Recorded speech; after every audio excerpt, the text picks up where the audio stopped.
And we're back, Stripe Show Podcast. I'm your host, Travis Fulton. Thank you for making us part of your day. We're coming at you. I'm in Florida, Ponte Vedra. My man, Stephen Sweeney, joining us again. Look where he's at. He's in the desert, Waste Management, Phoenix Open. He's getting ready to meet up with his players on a Tuesday out there. Stephen, how you doing? Travis, awesome, buddy. Thanks for having me on the show again. Yeah, gosh, you're in one of my favorite spots. I used to live right down the road from that golf course on Shea Boulevard. I've taught many of schools and, lessons and whatnot right there at TPC Scottsdale. You're on the 18th. The 16th is right around the corner. This is a cool week, isn't it? It is. It's my favorite week of the year, to be honest. Okay. Like a major on a Monday. You got all the structures up and I came out here, posted up beside 18 and just ready for the sunrise to come up in a few minutes. So I got to ask you before we get into these three players, and hang with us here, folks, because this is one you're not going to want to miss. Steven's one of the best coaches out there when it comes to putting. He's done some great work with a number of players. We're going to look at three of his players. One of them, he's about ready to meet here in 40 minutes on the putting green. His name is Mito Pereira. And then we're also going to look at Aaron Wise, who's making great progress with his putting stroke. And then most recently, Luke Liss, who won 2 weeks ago, he's been doing a lot of good work with Steven as well. So we're going to be looking at these putting strokes in depth. I'll be putting them up on the screen. But before we get to that, I got to ask you, last week you were on POA. This week you're on bent grass, right? I mean, this is one of the things that impresses me the most with a professional golfer is they can make the adjustments on the greens, right? Obviously different conditions, elevations, whatnot. But you actually there's some research being done between POA and bent. Give us the cliff notes. Don't be like going crazy in-depth science on us here, but give us some cliff notes. The basic cliff notes is my mentor, Paul Hurrian, back in the UK, who invented the Quintic system. He's been looking into the decay phase of a putt, which is actually what happens to a ball when it gets to a very slow speed. So dying putts going in the hole, and how that ball starts to get affected going offline versus a ball staying online at just a little bit more speed when it gets to the hole. So you may have seen some putts recently in the last few weeks that looked like they were going in and just wobbled at the last second. So Spieth, that one, that was crazy. That putt that he had, I mean, it went up to the hole and it went 90 degrees to the left. That's exactly what you're talking about. That's 100%. And the effects that POA has on that versus other grasses like bent or, obviously when we're in the studio on perfect carpet or whatever it might be, It's interesting stuff. I know, science is such a huge part of the game. We get inundated with the full swing aspect, but it's very much part of the putting as well. And you're a specialist in this field. Like I said, you're one of the best at it. Let's get into some of your players here. The guy that you just mentioned, I mentioned is Mito Pereira, who will be coming out there. And I've got his stroke here. I'm going to start here with face on. So here's where we go. We're going to bring up a Mito stroke here. And for our viewers here, you should be able to see that stroke right there. For those listening on the podcast, we'll do our very best to articulate, but you can catch us on YouTube as well. The first thing I notice when I look at Mito Pereira is the grip, right? The right hand kind of off to the side. Take us through here, the grip, the significance of this grip, the purpose of it, and then into some of the other setup characteristics. So Travis, I think you and I touched on this last time I was on the show, was that, all my guys do it differently. I've had guys go from conventional to left hand low and the opposite and broomstick. So Mito was an interesting case study actually, because when he first came to see me, he really struggled with a pull and the path going a long way out to the right. So we've actually weakened his right hand. It's a little bit, I guess, for the viewers would probably understand a little bit more Marco Mira, Colin Morikawa right now versus maybe Tommy Fleetwood being like typically under the shaft. We sort of weakened that grip and weakened the hand. And what we did there was be able to control the shaft a little better. When he used to get the hand under, he would also get a lot of forward shaft lean. So you can see the shaft's a little bit more vertical right now in the picture. And then he maintains that shaft angle through the stroke a lot better. So as far as vertical, you're talking from face on, the amount of forward or back shaft lean, right? So this shaft is It's probably got just a slight amount of forward lean, and then he's trying to return that roughly to the same dynamic, right? Or the same lean.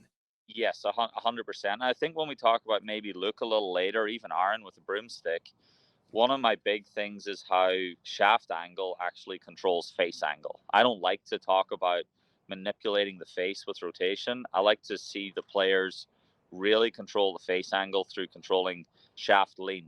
So, with Mito, and I'm sure a lot of the viewers are maybe a little more familiar with Joaquin's swing, but they work with the same swing coach. And they have a lot of, side bend and forward shaft lean in their long game. And, both of them, when I started working with them, had that in their putting as well. But Mito's was transferring into, that grip was really strong and that right hand liked to turn the club closed and react and kind of move the path out to the right. So he would kind of try and feel like he was almost blocking it to the right to stop the pull. So once he understood the mechanics of, okay, just the same as a regular golf swing, I got to have a neutral grip that's going to cause a neutral face, then, the path sort of cleaned up. And he's had a couple of really nice weeks with the putter. I think he was, top 20 in Torrey, and last week he gained 2.5 at Pebble. So he's really trending in a nice direction with the flat stick.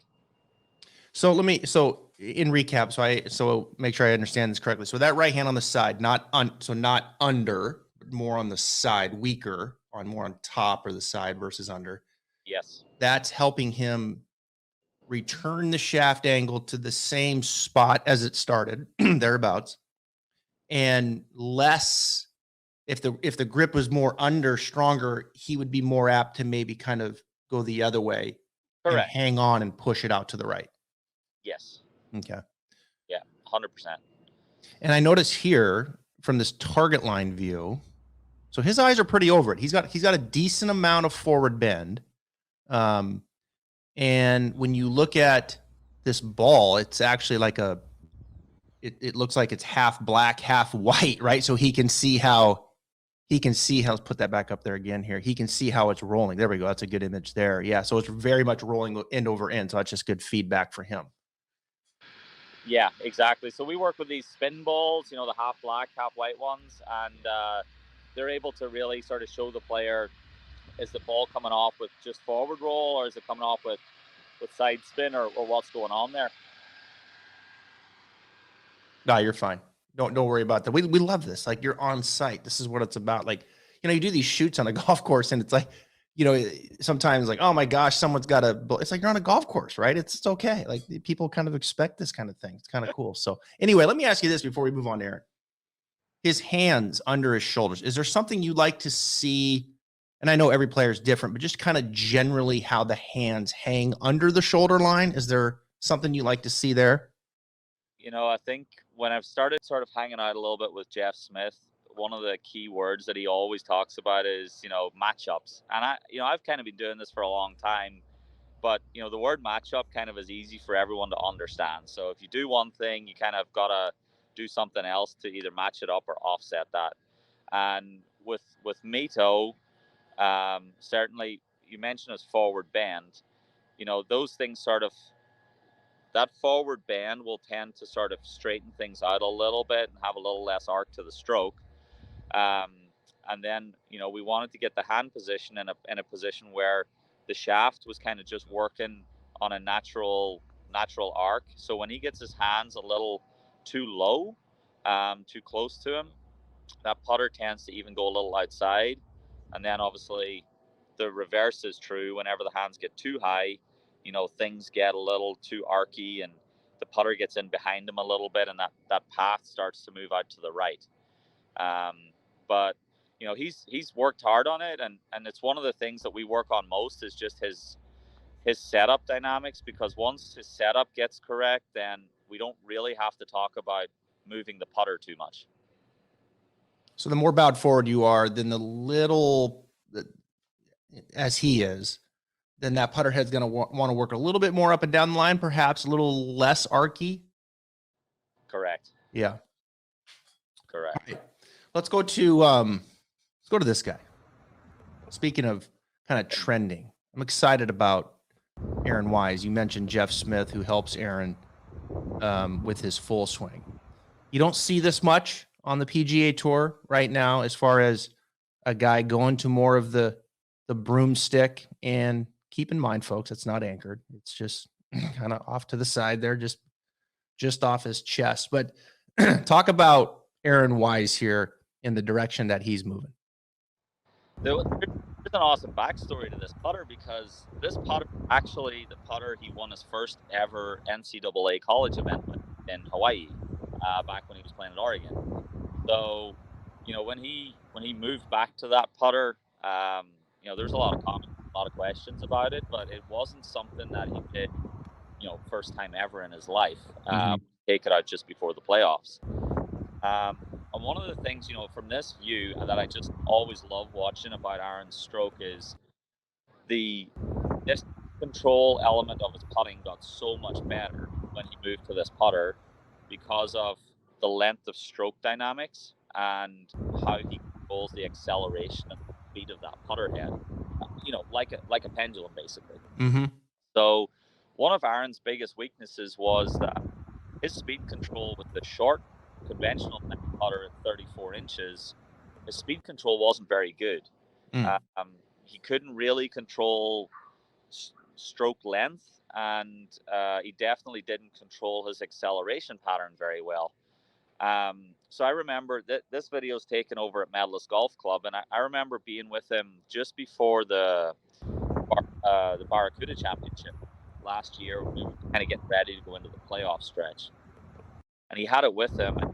Can I roll a couple with this? Yeah, sure, let's try it. And immediately both of us just stood there and were like amazed.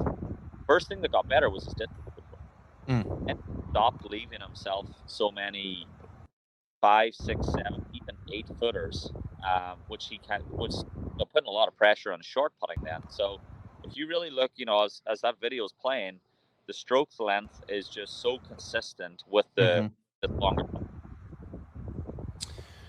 Yeah, it is. It's interesting you say that, because you would think that when you go to the longer putter, like distance control, it might go the other way. But with Aaron, it actually got better. But of course, he has a track record with it. I'll be honest, Travis. Whenever he was, talking about the long putter, we both thought, okay, well, how are we going to figure out how to control distance? Right. With, you're going to Reno in like 3 days. How are we going to control distance? Yeah. And the first thing that got better, the shorter putts, we weren't kind of that concerned about. We knew that he could get it done with that putter on shorter putts. But the thing that surprised both him and I as a player-coach relationship was the long putts were phenomenal. And he's continued, proximity to the hole, and his putting has gotten way, way better with it. When you talk about like the pacing of the putter head, right? Is it pretty consistent going back and coming through? What are we watching here? When I look at the stroke, is that speed of the putter head, is it on cruise control coming through because of the pace that he put into it going back? 100%. Aaron's putter probably has, of all the guys I've ever taught, he probably has the most consistent control of speed right now. His acceleration and ball is basically right around 0. And when I talk about acceleration, it's, that sort of idea of the putter being on cruise control. You're not adding any force into the shaft or basically any speed into the head while you're hitting the golf ball. You're just taking it back at a speed and a distance where you can kind of let that equal and opposite force act on the putter and just let it cruise through the ball. And these guys do it with their chipping all the time. They're phenomenal around the greens, and you never see any of them take it back 10 inches and swing it through 4 feet when they're hitting a chip shot. Well said. Yeah, it's funny you say that. That's a great analogy, because you look at good chippers, they do put it in going back, and then it's kind of this little low abbreviated type of finish. Which, do you feel like, Stephen, that's more understood in today's game than it was, say, perhaps when you got into teaching, or just say 10, 15 years ago? It feels like it is to me. I mean, as far as like, hey, let's load the energy in going back, And then from there, let's maintain cruise control. When I got into teaching 22 years ago, I felt like it was, more, okay, equal with a little acceleration phase through the zone. Yeah, as recently as probably 7, 8 weeks ago, I had a company send me some golf balls that they weighed, probably half a pound or something like that, and Mm-hmm. they wanted me to sort of endorse their ball of, make sure you accelerate the putter. And even there's still people out there thinking, okay, that you want to accelerate the putter, make sure the ball stays online. But when you look at Aaron's data, and we'll go through it when we sit down for a coffee at some point, is Yeah. that with a short putter, he didn't even know the difference, or he couldn't feel the difference between a decel and an acceleration pattern in his putting stroke. And he would hit the same putt and it would go 8 feet difference in distance. And it frustrated the heck out of him. Why is my speed so off? But this longer putter, and again, it's definitely not anchored. It's actually quite a long way from a sternum. Just that feel of getting it swinging like a pendulum, it's really helped him understand and get back to that feel of kind of how he chips and how he pitches the golf ball. Such good stuff. It really is. I when I teach putting with students, and everybody's different, I get it, but you do, I'll admit, there's certain things that I like, and prefer. And when I'm teaching a 15 handicap, who's like, just make this as simple as possible for me. I'm only playing 1 day a week. Yeah, I'm probably going to get in there and I'm going to wire the stroke and such that I'm going to try to create this cruise control type of dynamic, because it's just a heck of a lot easier and better feedback to the brain on what's going on versus taking it back and then goosing it. In one moment it's 10 feet by, and then you don't want to do that. Then you put the brakes on and it's 3 feet short and you're like, gosh, where am I? So you start to clean up some of those things, and we're going to get to stroke length here in a second, because I want to save that for Luke List, because I know you've worked on the stroke identity as far as how far back and through and how that plays into distance control. But I just watch Aaron Wise, and the thing that stands out to me, and you hit it on the head, is the pace of the putter head is very consistent back and through. And to say that he's one of the best, or if not the best that you've seen, it's pretty cool to see. Talk about briefly what he's got set up here. It looks like he's got the gate ahead of the ball, which is to give him feedback on the alignment of the face through impact. But then he's also got, it looks like he's got something else just inside that, like almost another mirror. Yeah, so a friend of mine, Coach Sander, Derek Ueda, he makes these little putting plates, and this one's actually a mirrored finish on it. So it's got a square edge at the back where you can see the putter face alignment really well. And then it's got, variable size gate at the front, which gives you around maybe half a degree, 3/4 of a degree in error to start your putt line. So it's very small margins. And then just inside that, we have an extra mirror set up that some guys use for their shoulders when they're, especially when they're using a conventional putter. But with Aaron, he also, we look a lot at his neck tilts. And I think, something we can get into maybe at another time. You can see how beautifully his head is here. Mm-hmm. Set up, it's, the logo on his hat's looking straight down. Mm-hmm. And he tended to get, a little bit, like neck tilt into his setup, and that kind of throws his eyes off. So that second mirror is really there to kind of help him, just keep a check on that. And no more than with any of my guys, I always want them to take responsibility and ownership for what they do. So I give them these little sort of stations that they can practice when I'm not around and get their work done. And he's about as diligent a student as, I think I inherited a pretty good work mentality after he'd worked with Jeff for so long. Mm-hmm. But his work ethic and his diligence is second to none. So the neck tilt, you want those eyes very level right there to the ground. Yeah, there's other guys, they might find they actually see it better whenever they do have a little bit of neck tilt, like, Jordan Spieth you mentioned earlier.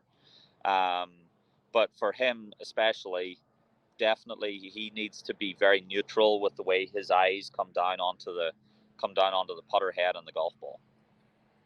Where's his weight? Is it a little left? His weight's ever so slightly left. Okay. If you're at any events, you'll see him standing on a rolled up golf towel, and he's always very good in a sort of left-right axis. He does sometimes get a little bit back into his heels, and that was a lot more prevalent with the short putter.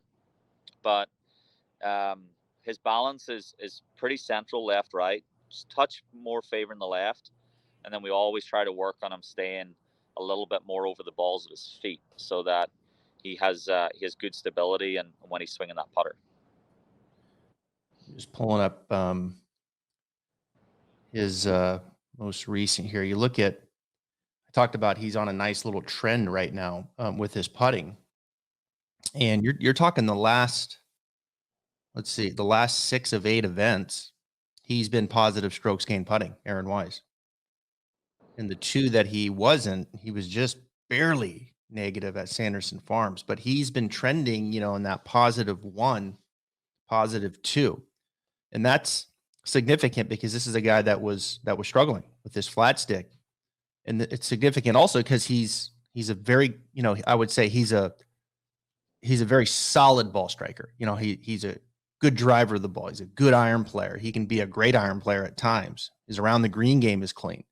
Yes. So this trend with his putter is something that I've been watching. And one of the reasons that I was kind of drawn to you and reached out to you, I think one of the first times was just the significant improvement that we're starting to see here with Aaron Wise. And if he continues down this path and his confidence climbs, Aaron Wise will be a top 50 player in the world. I have, or top 40. I have no question consistently as this flat stick continues to go. All right. We got one more here. Really excited to talk about this one. I reached out to you right away. I'm good friends with Jamie Mulligan. He came on right after Luke Liss's win, and it was a fun conversation. It was, you guys work so hard out there, and you spend so much time losing at this sport. It's just nuts. Tom Hoagie wins 209 starts.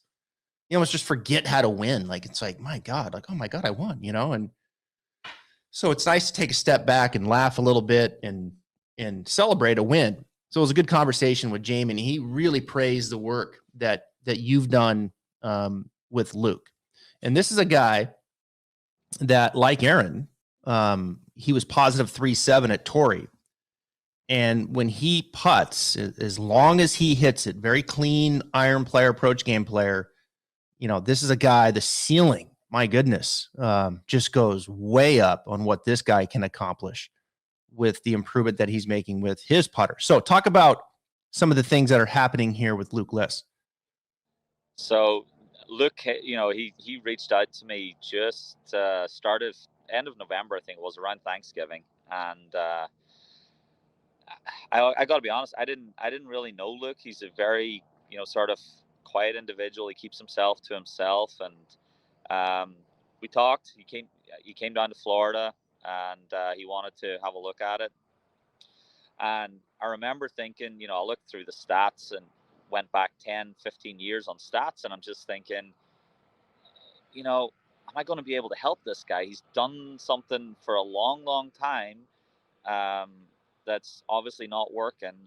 Is it mechanical? Is it mental? And I told him, I think he maybe mentioned this somewhere in an interview, that I told him I kind of expected him to walk in with full-blown yips and, terrible technique and everything, and terrible mental game. And he explained to me what he was trying to do with the putter. And as soon as he started explaining to me in detail his philosophy and his concept on what he was trying to do, I kind of just stood there for a moment and looked at all the data that we collected for probably 2-3 hours at that point. And I was just thinking, okay, I get what you're saying, but actually now I understand the full picture. What you've been trying to do with this putter, you've been doing perfectly. You've been doing that like down to a T. And his whole philosophy and concept of putting was, really letting the toe swing a lot on the way back. And that classic feeling of, or the philosophy of, I need to really accelerate the putter on the way through. And basically that matchup of those two things happening was the putter face would get quite a long way open on the way back, too much rotation around the shaft. And then the stroke wasn't long enough to get the ball to the hole, so he had to kind of accelerate the putter. And that kind of then led to the face flashing like even more open. Mm. And once that happened, he, especially whenever it got down to shorter putts and, maybe a little bit more pressure situations, he was always having to time the face through impact. So we had a sort of a 20-minute talk about it, and kind of a light switch, I think, went off for him. Was like, oh, okay, I'm doing exactly what I'm trying to do. And I think that was kind of like the calming effect for both of us. And we started to get to work from there. So what did you do first? Did you fix the amount of face rotation first, or did you change the stroke profile where you lengthened it out more going back and shortened it up coming through? So, I know Jamie said some nice things about me, and I'm not just saying this in return, but Jamie flew down to Florida for one day, and I got an inside look into how do they work together? What kind of terminology do they use? What is look list, the athlete? How does that sort of engine run? And one of Jamie's key philosophies is that he doesn't really use the word takeaway with Luke. Mm. He uses the word move away. And for me, I couldn't have probably drawn up a better first lesson. And, on a piece of paper, if you'd said, what's your ideal session? It's always, I would love to be able to sit down and talk with their long-term swing coach and see what are their tendencies, what do they do, what triggers them, what works, what doesn't work. Jamie came in, we got together, the three of us kind of, had a little brainstorming session, and, with the tendencies in his golf swing and how he moves the club away, the first thing was, well, this guy's got a nice big full golf swing. We want to make his putting stroke, relevant to his golf swing. So we tried to lengthen the stroke first. And then after we sort of found out the feel of, okay, how do we lengthen the stroke and then control distance with that length of stroke? Well, we have to take away some acceleration in the putting, in the through swing. Once we had achieved that, the next thing was then to go on to, okay, where does that club face need to be relative to the distance that you've moved the club away? And, it sounds kind of maybe a little simple, but that were the two main things that we focused in on. And I got to sit in on a sort of 1 to 2 hour lesson that Jamie and Luke did on his full swing. And Jamie talked about, his takeaway in the full swing and where he likes to see it. Sorry, his move away, where he likes to see it, Mm-hmm. where the club face needs to be. And you've alluded to it in the session with Jamie on here, is that he does tend to, if anything, get that club face rotating on the way back. Mm-hmm. So when I heard the terminology Jamie used to kind of work with him on that, I kind of knew, okay, this is where we're going with the putting stroke as well. So that was kind of how it all started. So this putting plane here, and I'm going to get a zoom in here. This is helping him rotate the face less. Much less. Okay. Much less, yeah. And as the face rotates less, it was kind of a similar type of terminology and feel as he uses in the swing. And Jamie and I talked about this with Luke. Luke is a player who does kind of rotate the face a little bit early, and he tends to overdo it in his swing too, a little bit, as he mentioned. So you kind of went down that same path, like, yeah, okay, remember in the swing, we don't want this over rotation. We want this feel. And then, and obviously the punting plane is something that you can put down to kind of help him with that. Was his feedback like, yeah, this is just like my swing, or was it like, gosh, it feels closed? The first few putts, we were trying to get him to just feel it at the start. And, I'm in the studio. Jamie kind of hadn't arrived at that point. And, he just couldn't get it. He was like, there's no way this can be square. And, I'm showing him videos. So what this thing is actually, it's an aim board with a bunch of little numbers on it. It's essentially like a ruler. And I usually put it behind the hole and sort of show people with a laser where they're aiming. but it has the function that it tilts. And it just so happened the inside part of his putter is a right angle. It's a flat edge, sorry. So I said, okay, well, just move that back. And the first thing he did was he rolled it away, and the front part of the heel of the putter came away from the board. Mm-hmm. What that just did, he's like, yeah. I said, that needs to stay square. So, Jamie kind of like, then when we went to the green, he's like, okay, let's exaggerate it. Let's go the other way. So we worked on it a lot, and he just was like, I can't believe this is square to the arc, or square to the plane line. So it wasn't natural for him at the start. Obviously, he'd done something so different Mm-hmm. but that's how it all started. And I think even in the time he was warming up for the playoff on Sunday, he was on that board just hitting a few putts at Torrey, just in between hitting balls on the range and stuff. Yeah, because that's the matchup, right? Like if you rotate it back, you got to rotate it through. So it's, if you don't do it back and you rotate it through, it's like, oh my God, like not four left, right? Yeah. So it's the same thing in the swing. It's when you're dealing with face angle, if you change this side, well, something's got to change on the other side. So that just takes a little time, and he's got to work through that. And but what's really just amazing here, like when you look at changes, and you start making changes with players, and you start making changes in the full swing, like, man, it's a sensitive thing, right? Because you're dealing with people's livelihood, and it's, like, okay, I'm going to go in here and I'm going to rewire this face, and knowing that that's significant, right? And how he uses the face. And then on top of that, you're going to lengthen out the backstroke and speed it up. And then so he's got to shorten up the through stroke, which is now another component, right? So I love this thing, by the way, the ruler. So you're using this ruler or this board to help him not only with not rotating the face as much, but then also the length of the backstroke. And correct me if I'm wrong, you lengthen it out and you gave it more pace going back. Yes, that was the two things we did.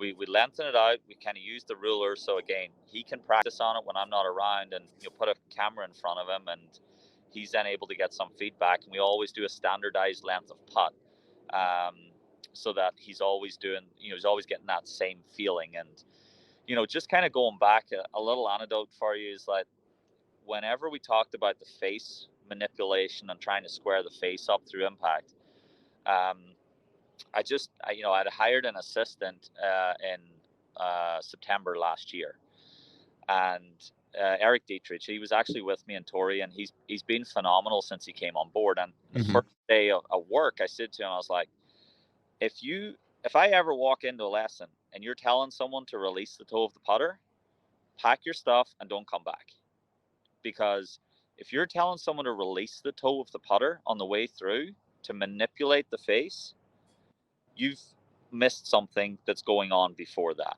And it's kind of that old wives' tale of something that has been said in the past, and no one's really truly understood what they're doing with releasing the toe, 2D video versus actually tracking the putter head.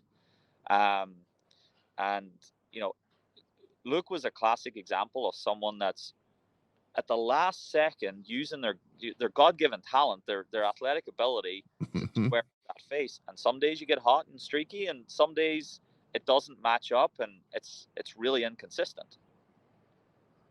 In the release here, is it just that the putter shaft is returning to the same angle at impact, right? I mean, that's in essence, the face now is looking down the intended line again.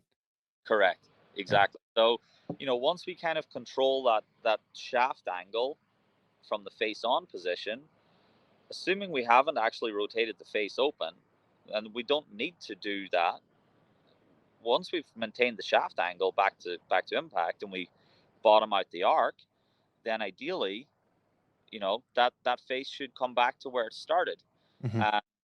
I've been very lucky with my partnership with Odyssey, is that to go into that R&D lab and see what does a putter do on a robot, on a super expensive high-tech robot. What does the face do? How does it rotate? once I've started seeing the Quintic research and then being able to go in there and study the robot and figure out what it's doing, and that's why I told Eric, he's actually gone on to teach some very good players in the last 6 months already, and he, understanding that we're not releasing the toe of the putter. Mm-hmm. On a 2D camera, when you change shaft angle, the toe looks like it gets behind the heel, and the toe looks like it passes the heel. But that is not a rotation of the shaft. That is just a de-lofting of the putter on the way back relative to the ground, a re-lofting, and then an add lofting through controlling shaft angle on that arc. Good stuff. Yeah, this is good stuff here. What's cool about this is that the audience listening, there's a lot of takeaways here. I mean, you start looking at shaft angle at address, keeping it neutral, returning it that way.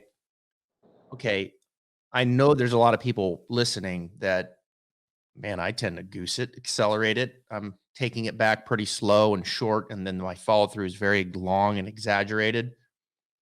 So I can give it pace going back, maybe stretch it out a bit, shorten up the finish. You look at Luke's stroke here, and you look at this profile, and look at the backstroke as he takes it back, and then through, it is not much, but it's a little bit longer going back than it is through. And hold on a second here. For some reason, here we go. Let me see if it's jumping on me here. So there we go. Yeah, you can see that right there. It's a little longer back, a little shorter through. Now off we go. And I'll finish with this. It's funny because there's players that do it the other way, that definitely have it a little shorter back and a little longer through. And there's always that. Everything you say, there's always someone that does that. Again, hanging your hat on something. I think I told you this last time, but when we were doing a segment at Golf Channel, we broke down Spieth's swing or Spieth's putting stroke.